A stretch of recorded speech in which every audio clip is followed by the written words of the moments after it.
प्रत्यक्ष हिंदवी स्वराज निर्माते ज्यांनी तुम्हाला आणि आम्हाला स्वाभिमान शिकवला, ज्यांच्यामुळे आज भगवा जिवंत आहे, अशा छत्रपती शिवरायांच्या पुतळ्याचं अनावरण करण्याची संधी मला मिळाली. योगेशचा सातत्याने आग्रह होता की आमची कोंडव्याची भूमी छत्रपती शिवरायांच्या पदस्पर्शाने पावन झालेली भूमी आहे. या भूमीवर महाराजांचा भव्य पुतळा असला पाहिजे आणि त्या पुतळ्याच्या उद्घाटनाकरता तुम्हीच आलं पाहिजे. मी त्याचे मनापासून आभार मानेन, कारण छत्रपतींचा पुतळा उद्घाटन करायला मिळणं यालाही मागच्या जन्मीची पुण्याई लागते, ती काहीतरी केली असेल म्हणून या ठिकाणी आज मी उपस्थित झालो. आपल्याला कल्पना आहे की ज्यावेळी परकीय आक्रमकांनी या देशामध्ये मोठ्या प्रमाणात आक्रमण केलं, मोगलशाही, निजामशाही, आदिलशाही असे वेगवेगळे आक्रमक या मराठी भूमीवर आणि या हिंदुस्थानावर आक्रमण करत होते.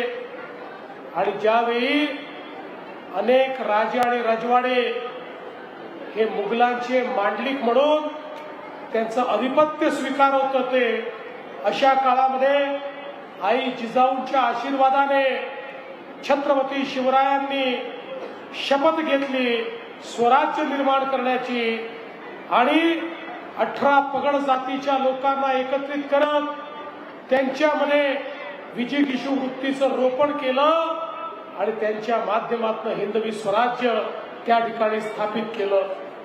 छत्रपती शिवराय एक द्रष्टे नेते होते, एक असे राज्यकर्ते होते ज्यांनी समतेचं राज्य स्थापित केलं, ज्यांच्या राज्यामध्ये कुठल्या गरीबाच्या भाजीच्या देठालाही बोट लावण्याची कोणाची हिंमत नव्हती. आणि कितीही मोठ्या माणसाने एखाद्या स्त्रीचा अवमान केला, तिच्यावर अत्याचार केला, तरी देखील त्याला कठोरात कठोर शिक्षा देणारं हे छत्रपतींचं शासन होतं. आणि आपण बघितलं असेल की ज्या प्रकारे त्यांनी सातत्याने लढाई करून हे स्वराज्य तयार केलं, स्वराज्य तयार झाल्यानंतर ते छत्रपती झाल्यानंतर दुर्दैवाने फार काळ आमच्यामध्ये राहू शकले नाहीत. पण या महाराष्ट्रामध्ये आणि भारतामध्ये एक असं तेज त्यांनी निर्माण केलं होतं की त्यांच्यानंतर छत्रपती संभाजी महाराजांनी त्या ठिकाणी मुघलांना झुंजवत ठेवलं. आणि जो औरंगजेब या महाराष्ट्रामध्ये हे ठरवून आला होता की आता शिवाजी महाराज राहिले नाही, आता मराठ्यांना मी संपवून टाकेल, त्या औरंगजेबाची कबर याच महाराष्ट्राच्या भूमीमध्ये आमच्या मराठ्यांनी त्या ठिकाणी खोदली. आणि छत्रपती संभाजी महाराज यांच्याबद्दल म्हटलं जातं, देश धर्म पर मिटने वाला शेर शिवा का छावा था, महापराक्रमी परम प्रतापी एक ही शंभू राजा था. अशा छत्रपती संभाजी महाराजांनी, त्यानंतर ताराराणींनी, त्यानंतर सातत्याने ही झुंज कायमच राहिली. आणि बघता बघता दिल्लीचं तख्तही मराठ्यांनी काबीज केला आणि अटकेपार झेंडाही हिंदवी स्वराज्याचा त्या ठिकाणी आपल्या मराठ्यांनीच लावला. आणि म्हणूनच आम्हाला स्वाभिमान देणारे, आमचा अभिमान असणारे आणि ज्यांच्यामुळे आज खऱ्या अर्थानं आम्ही सगळे अस्तित्वात आहोत, त्या महाराजांचा पुतळा या ठिकाणी तयार झाला. पत्रिकेत लिहिलंय की या पुतळ्यामुळे आपल्या या कोंडवा बुद्रुक परिसराचं वैभव वाढलं. केवळ कोंडव्याचं वैभव वाढलेलं नाही, संपूर्ण महाराष्ट्राचं वैभव या पुतळ्यामुळे वाढलेलं आहे. म्हणून योगेशजी, तुम्हाला मी मनापासून शुभेच्छा देतो. मला सांगताना आनंद वाटतो, वर्षानुवर्ष आपला देश स्वतंत्र झाला तरी देशाच्या सीबीएसईच्या इतिहासाच्या पुस्तकामध्ये आमच्या छत्रपती शिवाजी महाराजांच्या बद्दल एक पॅरेग्राफात इतिहास सांगितला जायचा आणि त्याच वेळी मुघलांच्या इतिहासाला 17 पानं दिली होती. एवढासा इतिहास महाराजांचा आणि आपल्यावर आक्रमण करणाऱ्या मुघलांचा 17 पानांचा इतिहास देशाच्या प्रधानमंत्र्यांनी ते बदललं. आता मुघलांचा इतिहास एवढासा झाला आणि माझ्या छत्रपतींचा इतिहास 21 पानांचा इतिहास. आता आमच्या इतिहासाच्या पुस्तकामध्ये तो जाज्वल्य इतिहास प्रधानमंत्री मोदीजींनी आमच्या पिढ्यांकरता त्या ठिकाणी शिकवायला दिला. आणि म्हणूनच आजचा दिवस महत्वाचा आहे.